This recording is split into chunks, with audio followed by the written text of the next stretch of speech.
my experience is with people that we're probably running at about 51% of our capacity. Something, I mean, you can think about this yourselves. I often ask undergraduates how many hours a day you waste or how many hours a week you waste. And the classic answer is something like 4 to 6 hours a day. You know, inefficient studying, watching things on YouTube that not only do you not want to watch, that you don't even care about, that make you feel horrible about watching after you're done. That's probably 4 hours right there. You know, you think, well, that's 25 hours a week, it's 100 hours a month, that's 2.5 full work weeks, it's half a year of work weeks per year. And if your time is worth $20 an hour, which is a radical underestimate, it's probably more like 50 if you think about it in terms of deferred wages.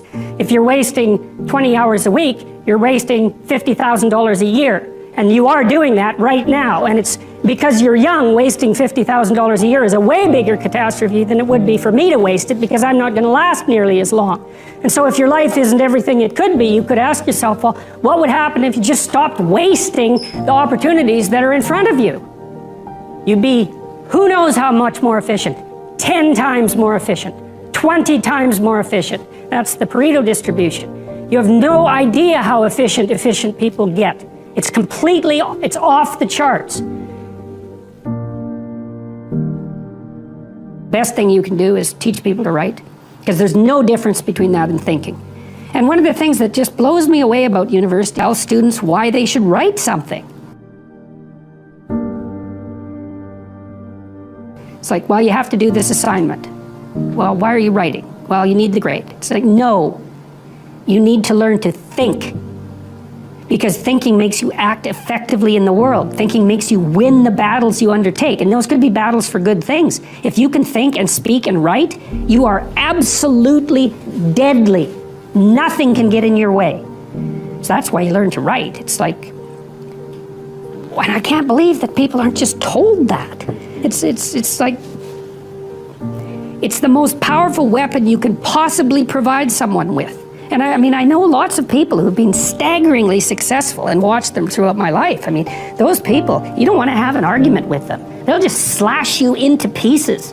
And not in a malevolent way. It's like, if you're going to make your point and they're going to make their point, you better have your points organized. Because otherwise you're going to look like and be an absolute idiot. You are not going to get anywhere. And if you can formulate your arguments coherently, and make a presentation, if you can speak to people, if you can lay out a proposal, God, people give you money, they give you opportunities, you have influence. Make it a schedule and stick to it. Okay, so what's the rule with the schedule? It's not a bloody prison. That's the first thing that people do wrong. They say, well, I don't like to follow a schedule. It's like, well, what kind of schedule are you setting up? Well, I have to do this, then I have to do this, then I have to do this, you know, and then I just go play video games, because who wants to do all these things that I have to do? It's like, wrong. Set the schedule up so that you have the day you want. That's the trick. It's like, okay, I've got tomorrow. If I was going to set it up so it was the best possible day I could have, practically speaking, what would it like? Well, then you schedule that, and obviously there's a bit of responsibility that's going to go along with that, because if you have any sense, one of the things that you're going to insist upon is that at the end of the day, you're not in worse shape than you were than at the beginning of the day, right? Because that's a stupid day. If you have a bunch of those in a row, you just dig yourself a hole and then you bury yourself in it. It's like, sorry, that's just not a good strategy. It's a bad strategy. So maybe 20% of your day has to be responsibility and obligation, or maybe it's more than that, depending on how far behind you are. But even that, you can ask yourself, okay, well, I've got these responsibilities. I have to schedule the things in. What's the right ratio of responsibility to reward? And you can ask yourself that, just like you'd negotiate with someone who is working for you. It's like, okay, you got to work tomorrow. Okay, so I want you to work tomorrow. And you might say, okay, well, what are you going to do for me that makes it likely that I'll work for you? Well, you could ask yourself that, you know. So maybe you do an hour of responsibility, and then you play a video game for 15 minutes. I don't know, whatever turns your crank, man. But, you know, you have to negotiate with yourself and not tyrannize yourself.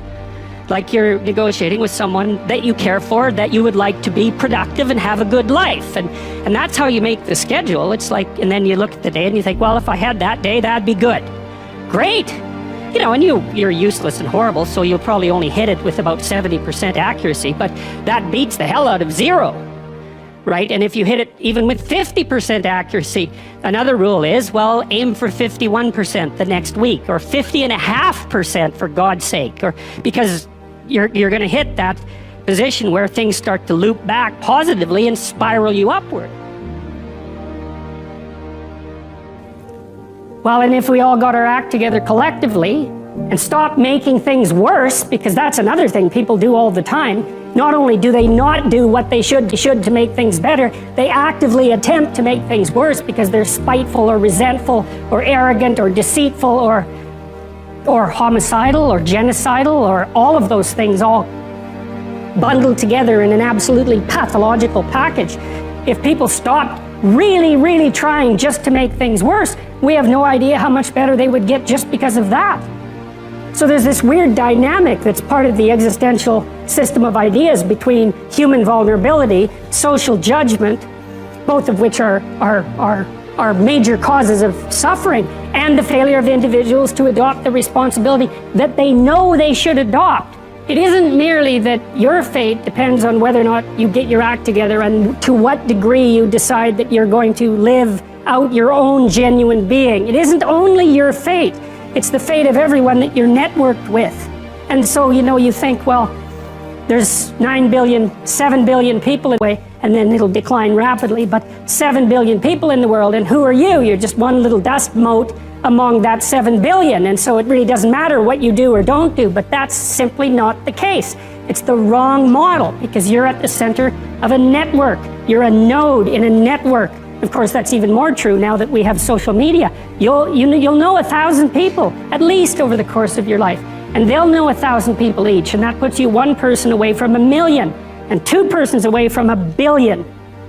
And so that's how you're connected, and the things you do, they're like dropping a stone in a pond. The ripples move outward, and they affect things in ways that you can't fully comprehend, and it means that the things that you do and that you don't do are far more important than you think. And so if you act that way, of course, the terror of realizing that is that it actually starts to matter what you do. And you might say, well, that's better than living a meaningless existence. It's better for it to matter.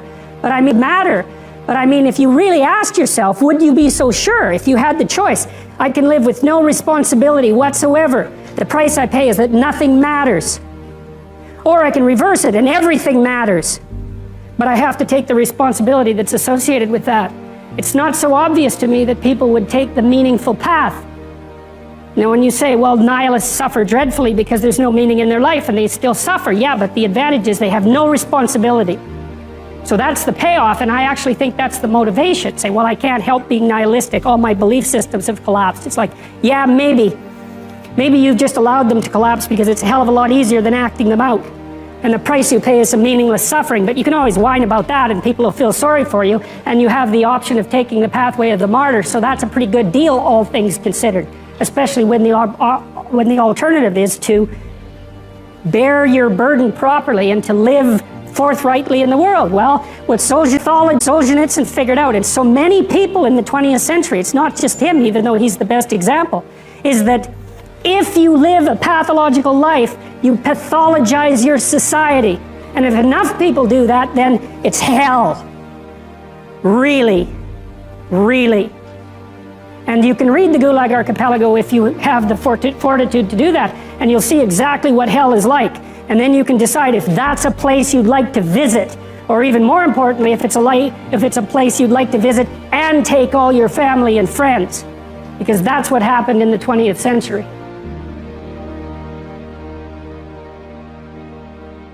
No one can live without a routine.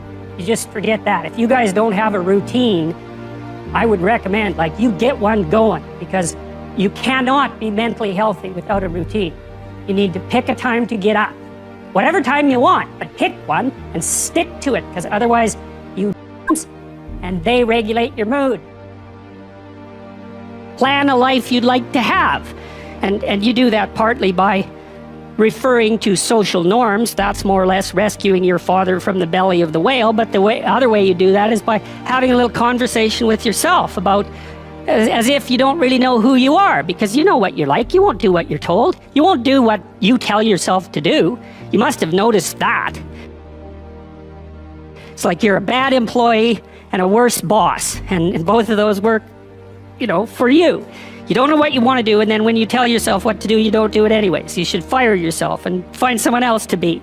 But my point is that you have to understand that you're not your own servant, so to speak. You're someone that you have to negotiate with, and you're someone that you want to present the opportunity of having a good life to. And that's hard for people because they don't like themselves very much. So, they're always like cracking the whip and then procrastinating, and cracking the whip and then procrastinating. And it's like, God, it's so boring and such a pathetic way of spending your time. I think what you have to do, and this is part of humility, is you have to look around you within your sphere of influence, like the direct sphere of influence, and fix the things that announce themselves as in need of repair.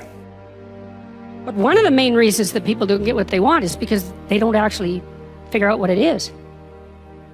And the probability that you're going to get what would be good for you, let's say, which would even be better than what you want, right? Because, you might be wrong about what you want easily. But maybe you could get what would really be good for you. Well, why don't you? Well, because you don't try. You don't think, okay, here's what I would like if I could have it. And I don't mean in a way that you manipulate the world to force it to deliver you goods for status or something like that. That isn't what I mean. I mean something like, imagine that you were taking care of yourself like you were someone you actually cared for. And then you thought, okay, I'm caring for this person. I would like things to go as well for them as possible. What would their life have to be like in order for that to be the case? Well, people don't do that. They don't sit down and think, all right, let's figure it out. You've got a life. It's hard, obviously. It's like 3 years from now, you can have what you need. You got to be careful about it. You can't have everything. You can have what would be good for you, but you have to figure out what it is, and then you have to aim at it. Well, my experience with people has been is if they figure out what it is that would be good for them, and then they aim at it, then they get it. And it's strange because it's a strange thing. It's not quite that simple because, you may formulate an idea about what would be good for you, 10 steps towards that, and you find out that your formulation was a bit off, and so you have to reformulate your goal. So you're kind of going like this as you move towards the goal. But a huge part of the reason that people fail is because they don't ever set up the criteria for success. And so since success is a very narrow line and very unlikely, the probability that you're going to stumble on it randomly is 0. And so there's a proposition here, and the proposition is, if you actually want something, you can have it. Now the question then would be, well, what do you mean by actually want? And the answer is that you reorient your life in every possible way to make the probability that that will occur as certain as possible. And that's a sacrificial idea, right? It's like, you don't get everything. Obviously. But maybe you can have what you need. And maybe all you have to do to get it. And maybe all you have to do to get it is ask. But asking isn't a whim or today's wish. It's like, you have to be deadly serious about it. You have to think, okay, like I'm taking stock of myself. And if I was going to live properly in the world and I was going to set myself up such that being would justify itself in my estimation, and I don't mean as a harsh judge, exactly what is it that I would aim at? Sit on your bed one day and ask yourself, what remarkably stupid things am I doing on a regular basis to absolutely screw up my life? And if you actually ask that question, but you have to want to know the answer, right? Because that's actually what asking the question means. It doesn't mean just mouthing the words. It means you have to decide that you want to know. You'll figure that out so fast it'll make... If you like this video, please subscribe to the channel and share the video with your friends. Thank you.